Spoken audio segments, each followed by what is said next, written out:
Hey guys, just got a delivery with a new tool that I've always wanted to try out. So let's get the box open and see what we've got. Today, we're checking out the DXZtoz two-way articulating borescope. Inside the package, we find a hard shell carrying case that conveniently holds the full kit. Included in the kit and securely packaged inside the carrying case is the 4.3-inch monitor with built-in controls. This monitor connects directly to the handle and includes an SD card slot as well as a charging port. Next is the control handle itself with the attached camera. Also included in the kit is a charging cable, lens cleaning brush, lens cleaning swabs, a lens cloth, a few cleaning wipes, and clip-on mirrors. You also get a thank you card and instruction manual. So let's hook this thing up and test it out.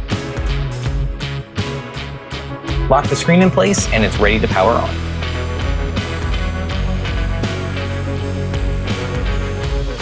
Okay, so with our new toy in hand, we're gonna head over to the shop. But today we're doing something a little bit different.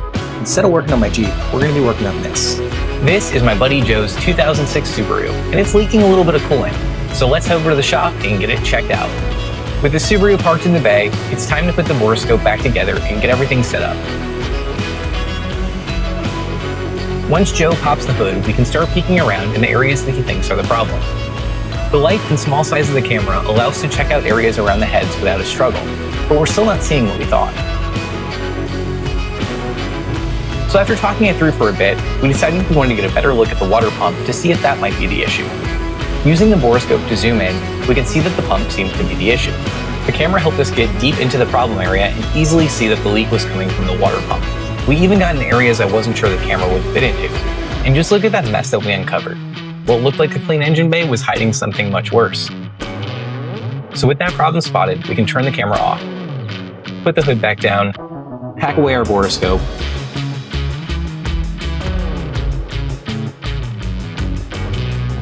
and grab a quick drink at the bar at the shop. Once home, it's time to pull out the DXZtoz Borescope and pull the images off the memory card that we need. Removing the card from the monitor, I can use an SD card adapter to transfer everything over to my Mac. Once I find the files I'm looking for, I can zoom in and take a closer look.